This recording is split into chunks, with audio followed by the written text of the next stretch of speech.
রাগের মাথায় আপনি সন্তানকে বললেন তুই মর, ফেরেশতারা বলল আমিন। তোর ভবিষ্যৎ অন্ধকার, ফেরেশতারা বলল আমিন। রেগে মেগে আপনি আপনার মেয়েকে বললেন জীবনেও তোর কপালে স্বামীর ভাত জুটবে না, ফেরেশতারা আবারও বলল আমিন। আচ্ছা, আপনি না সেই ব্যক্তি যে তার নিজের জীবনের চাইতেও সন্তানকে বেশি ভালোবাসেন?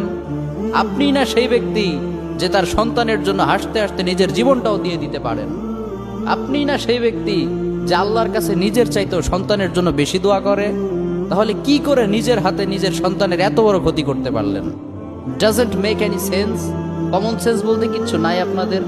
আপনারা কি জানেন না আপনাদের রাগের মাথায় বদদোয়া করাগুলো ফেরেশতারা আমিন বলে?